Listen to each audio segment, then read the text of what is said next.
Hey guys, Dan752 here. Today I'm bringing you something different. It's gonna be me rating all of the builds that I've made this league, Mirage League, rating them from 0 to 10, and I'll give you my opinion on how good it did, how bad it did, what's the issue, what's good on it, and so on and so forth. But okay, let's not dilly-dally, let's start.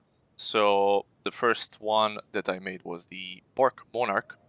I think honestly this league, this build is my favorite one, personal favorite, and honestly, maybe even the best one. Okay, so the Frostblink is very close to it, considering the viability. The only thing that Frostblink really has is Frostblink is very, how would I say it? You know, you click something and it happens, right? You don't need to do anything behind that. This one is a little bit different. You need to do a little bit more, and it takes a little bit more ramp time than the Frostblink. But if this build had the instant ramp up that the Frostblink has, like with Frostblink you just blink on him, right? But if this build had that you don't need to ramp up your wolves, this build would be, I shit you not, 10 out of 10. So 10 out of 10 this build would be, okay? So it's almost perfect. You know, when you're playing Tetris and you have like all of the blocks set up, and you need 2 lines, right? You need 2 lines in a row. And you pray to God, God, if you exist, you're gonna send me 2 lines. And one line appears, you get the fucking Tetris, and then the second line also appears back to back, and you get the second Tetris. And you're like, what the hell, God actually exists, you know? So this is how this build felt when I made it. Everything fell into place, like literally everything. And I'm gonna explain what. So first thing is going to be the defenses. So okay, I planned some defenses, right? And half of them appeared out of thin air. Okay, so what I'm going to explain here is basically the first thing, and that's with the offerings, right? I didn't count on the offerings to keep my block. So I knew that the block was going to be somewhat high, like 60%, 60%. But if you actually just play the build and do everything that I did, like the first offering that you get is going to cap your block actually. Attack and spell block is capped by default. Okay, so that's the first thing that was amazing to me. Like, I'm kept blocked, I didn't do much. What I did, I have the offering, I took a bunch of these effect of offering nodes. I don't know where I took it, here somewhere. And then on the chess piece, you also go for the increased effect of offerings. And I was like, okay, this gives me more damage and more damage, but I keep forgetting that I also have a defensive offering that keeps getting activated, right? The offering that gives you attack and spell block. So I was like, okay, that's very cool. I also get a lot of attack speed and cast speed and movement speed from the flesh offering, right? So that was also a surprise. And then the final thing that kind of like was icing on the cake is actually the gems that I used, right? So at the beginning I was like, okay, I'm going to be swapping like 3 gems, right? But that felt super clunky, and I was like looking for a solution to it. But it kind of sold itself, just like the Tetris, right? So I was just playing the build and I was like, okay, I'm actually kind of fast with all of these offerings, you know, even when you use this. Like, with Cyclone, look how fast you're going, right? Like, you're going super fast, and you're going in front of your wolves. But nothing is hitting you, because you're cycloning, you're constantly moving. So that's the second defensive layer. You're never gonna get hit. And also, while you're channeling, you have like this infused channeling, which gives you extra defenses. You're not getting hit because you're constantly moving. And then, on top of it, you're just phasing through everybody for free. Like, you're just phasing through everything. And then I was like, why do I even need minion aggression, right? Because the minions are following me. Even though they're behind me, they're actually just immediately hitting everything that's behind me. They're constantly hitting, right? So I don't need the whatchamacallit, the thing that makes them aggressive. And it's even better because the explosions happen in the vicinity of you, right? It's going to happen a little bit behind you, but the explosions happen. And that leads me to the third thing, right? The third thing is this gem. This got implemented this league. And this is, I think, the bread and butter of minion builds from now to the end of time. Like, it's so good. Like, it gives you 40% chance to explode. That's crazy. 40%. 10th of their maximum life. So, half of the stuff, I mean, you see it in the clips and everywhere. Everything is just popping, right? And that's the third defensive layer. Like, a lot of the stuff that can kill you just instantly gets, like, yeeted into oblivion with the Annihilation Gem. And The reason why I don't need the other gems is because minion aggression, I don't need it. Minions are behind me, but I don't care. Everything is exploding behind me. You know, it's like I'm leaving a wake of destruction. The wolves are just exploding everything with the annihilation. And then when I get to a boss, I just, you know, bleed everything because of the gloves. Attacks give a chance to cause bleeding.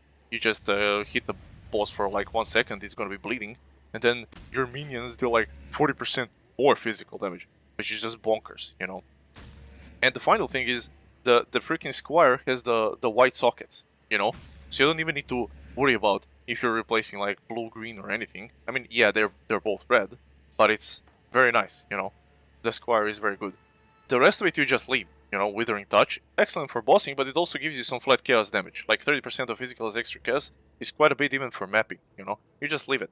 Exemplar, as long as you're hitting something with your cyclone, as I say, you're going to be leading with your cyclone, and the wolves are going to be following, and the exemplar is constantly going to be active. So your minions are having a shit ton of crit. So this was also a surprise. A new support gem, which gave me a shit ton of damage, and then you pair it with some nodes with like crit chance, crit multiplier, and on top of it you have the offering that also grants critical strike chance, like this one. Critical strike chance, additional crit multi to you and your minions. Why it's good for you is because you need crits to summon the wolves. You know, like, everything fits so perfectly into place. So perfectly, it's unbelievable.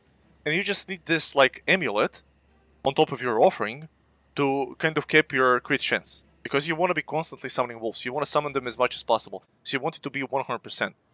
Like I'm telling you, that's the only downside of this build. The only downside is that when you get to a boss, you take like 3 to 4 to 5 seconds, depending on your fucking luck, is whether you're going to get all of your wolves up and running very fast, or it's going to take a little bit of time, you know? It's like there's a difference from like 3 to 6 seconds, right? And if it's going to be like 6 seconds, you're going to feel so bad on a boss because you're not dealing your like utmost DPS from the start. But as soon as you get those 20 wolves, like, it shreds, like it deletes bosses. It's like 45 million DPS. Like, straight up, 45 million DPS in my PoB, and it's loaded from my character. It's not something, you know, set up and whatnot. It's just the ramp time of the wolves is kinda slow. And the final thing that I love about this build is how dirt cheap to everything else it is. So what it does, it's super survivable, it's super tank. Like, look at this. This is the proof of concept. Like, level 99, and I even leveled it a little bit more.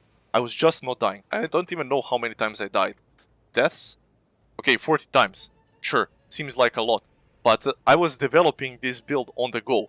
I'm telling you, I'm actually not dying. I'm actually not dying by playing this build anymore. At all. So yeah, it's very good. And yeah, it's super cheap. Like, look at this. Nobody uses this. The freaking Law of the Wilds. I don't think I'm the like only guy out of the 5 guys that play this build using this. Squire, also fairly cheap. Uncle's Harmony, dirt cheap. Even the catalysts are cheap for this. Dark Monarch with the wolves. Nobody on God's green earth is using this. It's also uncorrupted, doesn't need to be corrupted. You know how I like the corruptions. All of you that are watching my videos, you know that I like the corruption. None of them. You don't need anything. Just take the freaking helmet. Same thing with the chest piece. No corruptions. You know that I love the corruptions. I would have taken it, but you seriously, literally do not need it. Why? Because there's some mech gems inside. I mean, sure, but it's much more important that you get the proper stats on the chest piece, like increase the effect of offerings, you know, and the increased life. Sorry, not the increased life, the regenerate energy shield per second while rare unique enemies nearby. So if you get these 2 stats, you got the chest piece, you know. You don't need anything corrupted. I mean, of course you can corrupt it, but you absolutely do not need it. I haven't used it because I was focusing on the perfect stats that we need. And these are the 2. But still, this, super cheap. This, super cheap, super cheap, cheap, cheap. And this, so nobody is using this. I got a really good corruption, fairly cheap. This was like maybe 1 divine tops. Maybe not even that, you know. 200C or something. And the only things that are somewhat expensive are the rings, but again, it doesn't need to be. Like, if you're missing one of these stats, it's going to be absolutely fine. You know, the minions deal increased damage, doesn't matter, you know. Maybe minions increased attack speed. I was just min-maxing because I had extra cash. Trust me, I did. And that's the second one. And let me just... Okay, sorry, that was my Discord. The other ring, This one is very nice. I rolled this myself. I have to admit this one is disgusting. Don't look at it. But as I said, shave off a stat, even 2, like remove the minions have attack and cast speed, and it's very doable for anybody. Okay, it's absolutely doable. Like 1, you're gonna be have fractured. You're gonna craft with the essence of dexterity, so you have 2 stats that are guaranteed, and then or you're going to craft it with the essence of fear, right, for the minion movement speed maybe. Look for dexterity, and then just on top of it, craft on the bench the non-channeling. You know, you have to roll like 2 good stats random, and you're gonna have a decent ring. Same for the other one, and for the gloves, you know, it's gonna be resistances, armor, energy shield, resistances, armor, energy shield, and of course life, movement speed, and that's it. Here I got the shock immunity, my shock immunity. Well, so we get the element immunity through the storm shard jewel, and not gonna get stunned either. We took a bunch of stun threshold on the tree as well, and the other like very good defensive layer is this enduring composure, just 3 endurance charges. You know, we are close to 1 endurance charge, so it's 4. This one was also free defense for no reason, and I completely forgot about the Plague Bringer, which also reduces the damage as long as there are corpses around you. There's always corpses around you. You have infused channeling, which also gives you defenses. Then you also add something like automation with steel skin. This also gives you defenses, and it's very long because you take a lot of duration modifiers on the build, because we wanted the wolves to last longer. You know, you want your offerings to last longer, and then automatically the steel skin also lasts longer. You know, so many additional defenses that I didn't count on, and it's crazy. It's crazy. It's just super good, very good bossing. You know, as soon as you get the 20 wolves, everything just freaking melts. And as you can see, like, I'm not even wasting mana. You know, like 0 mana issues. One of the, I'm telling you, one of the best builds. Oh yeah, and this was one additional also defense. So as you can see, I have elusive as well. If you're cycloning, if you press elusive, it's still there. Even though it has this condition, if you use a movement speed, it gets cancelled. But if you're already cycloning, it doesn't count. So it's permanently active. I didn't count on this at all. I was like, what the heck? Why do I have elusive? This is illegal, you know? And then you also have flesh and stone. Even less damage taken when something is close. Crazy, just crazy. All of this together. Then you have Wall Haste for some extra damage and whatnot. So the rating for this build is 9 out of 10. The only reason it's not 10 out of 10 is because of the ramp time on bosses. That's it. 9 out of 10, straight up. But yeah, absolutely bonkers build. Let's move on to the next one.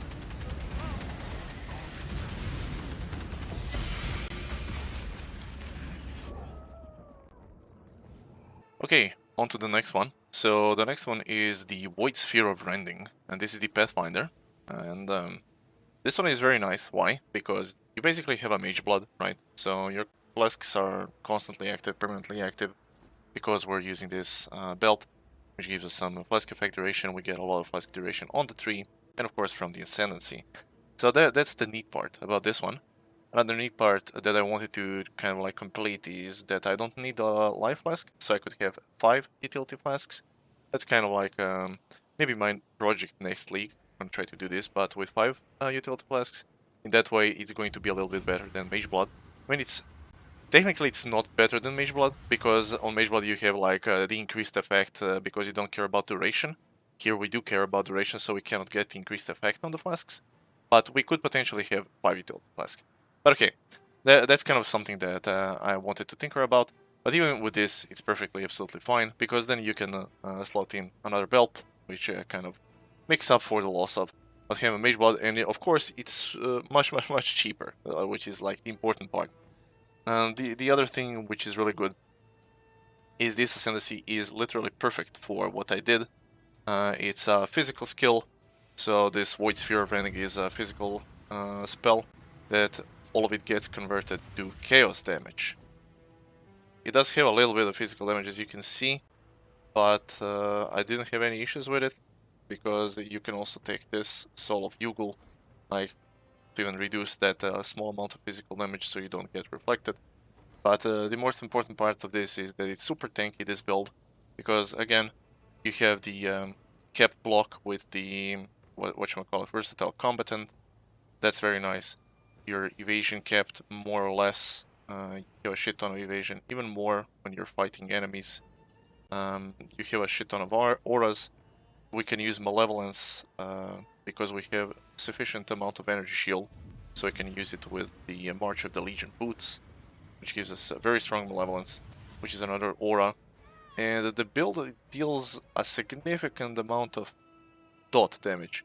And you know how dot damage is valuable in the game because you're just going to apply this, and as long as it hits something a couple of times, it's gonna be absolutely fine. So it's basically a full poison build, 100% chance to poison. Amazing clear with the obliteration wand, so everything is just popping all the time. Withering step, of course, to apply even additional damage. You get elusive for defenses. We're using 2 curses as well, which is also nice. And very nice. A little bit more buttons than the Bark Monarch. That's kind of what makes it, in my opinion, slightly worse. But the damage is a bit higher. It's a little bit more consistent, right?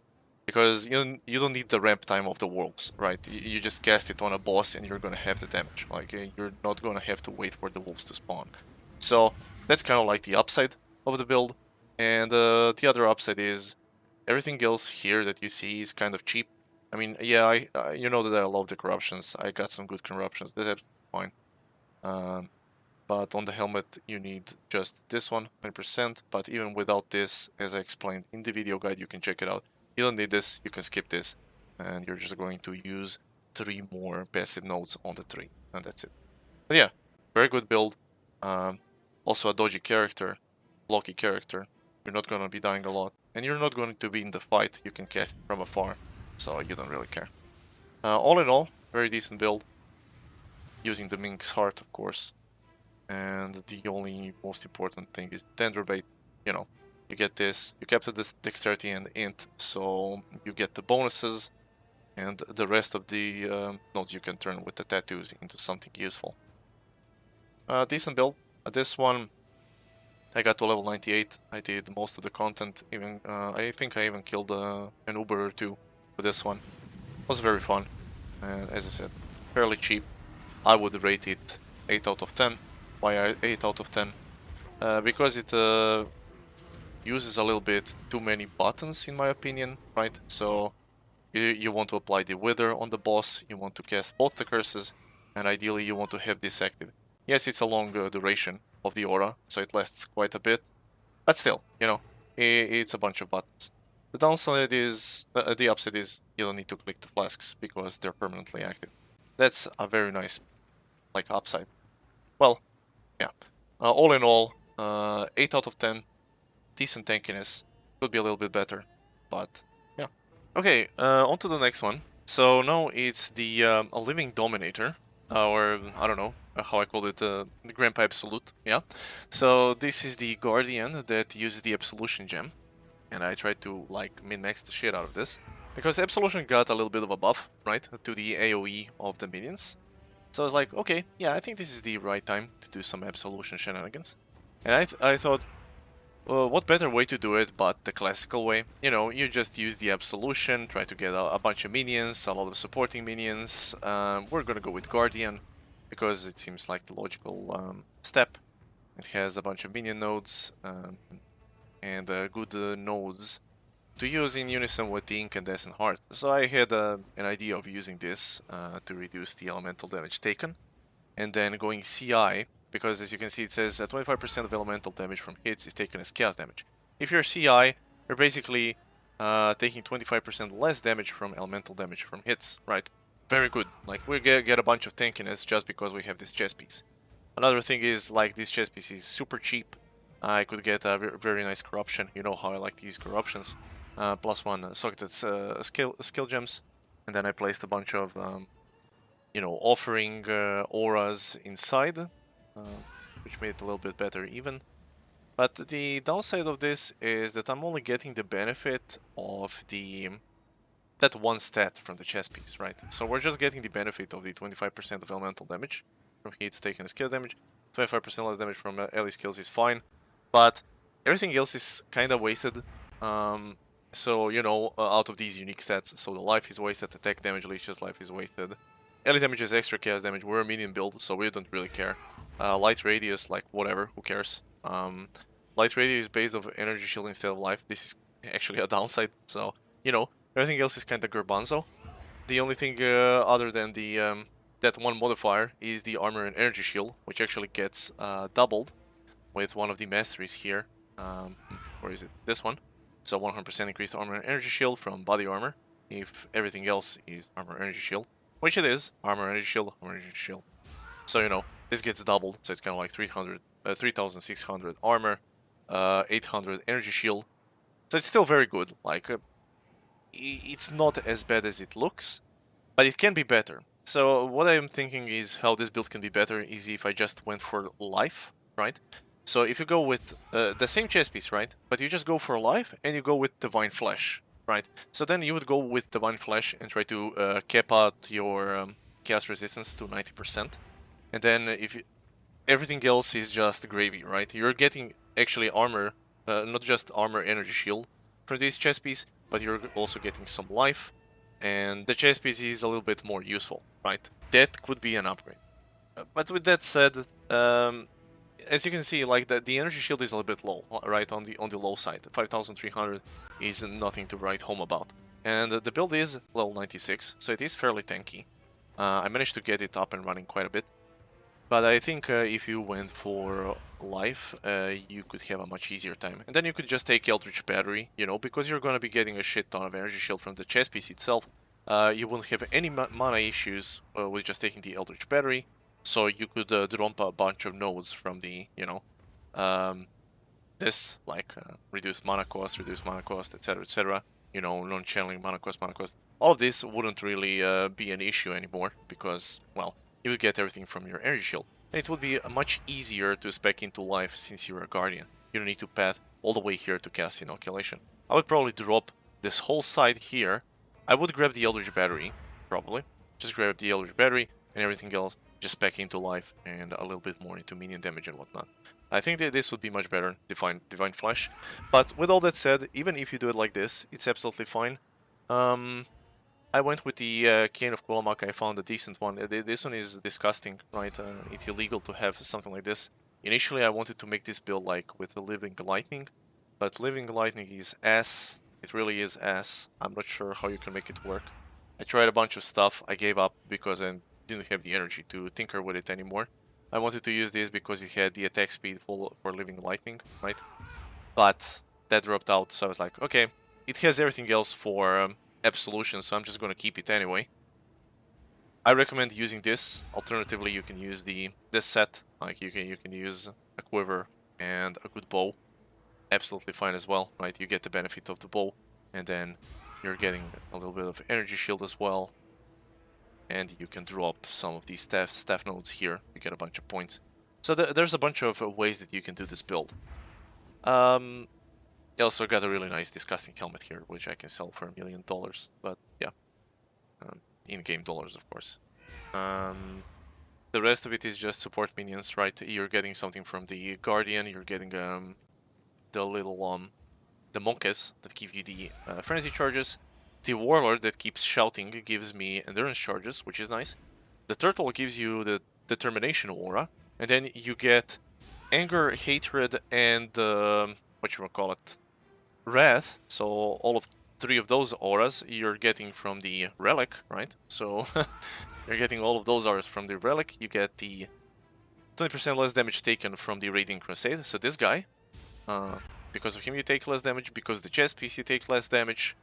And then, finally, of course, you have the Absolution guys, which deal a shit ton of damage. And as you can see, I even have the Val Absolution up and running and ready.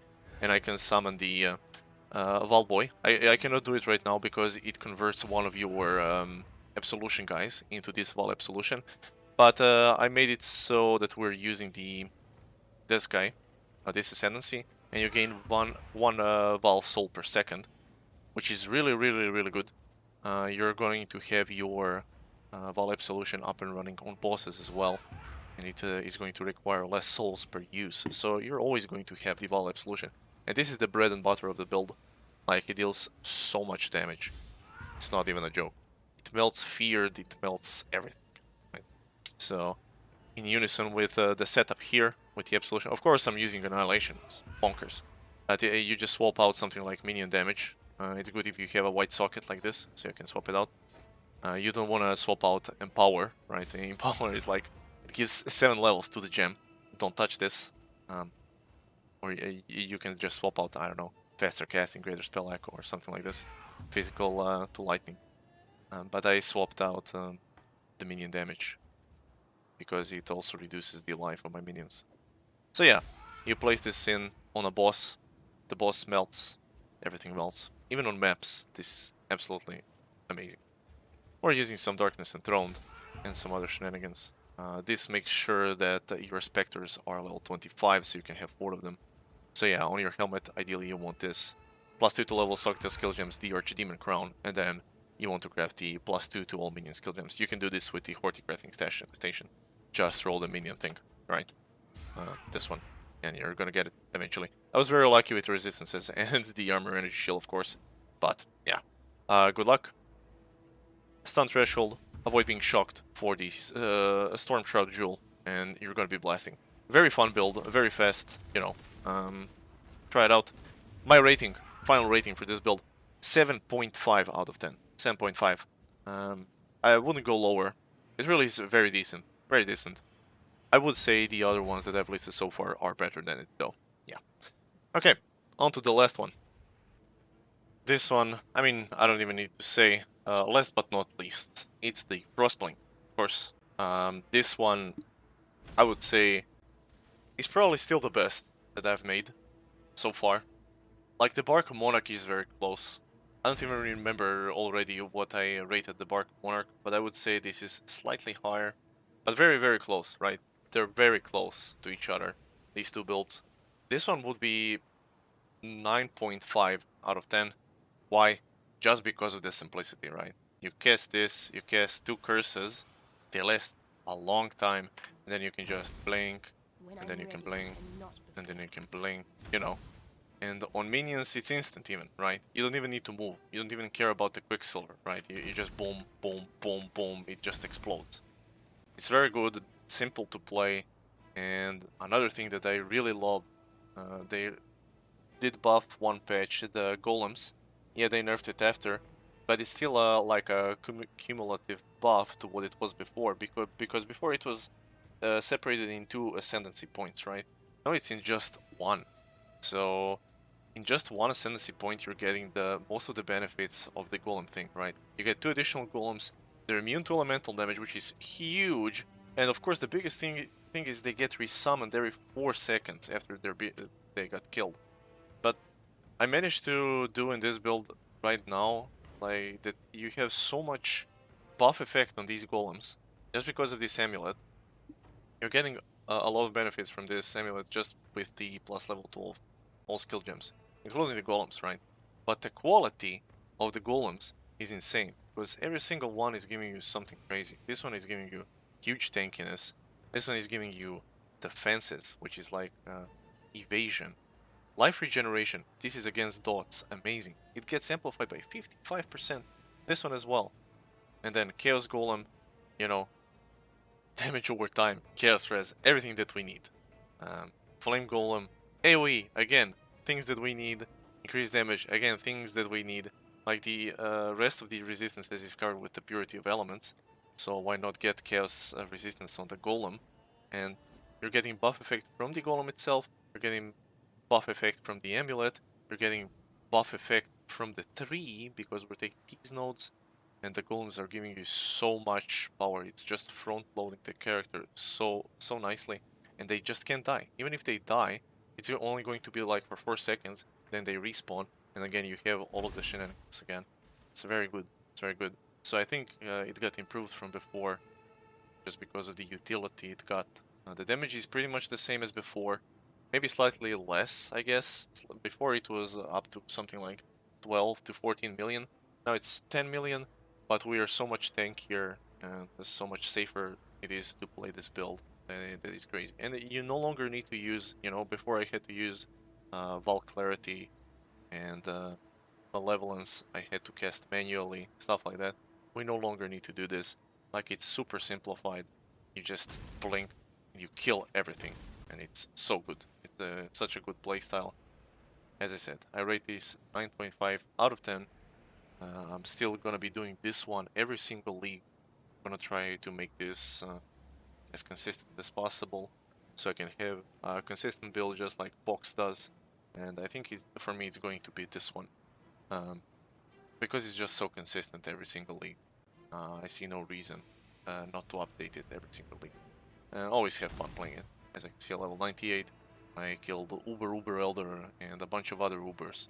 But yeah, that's it for this video.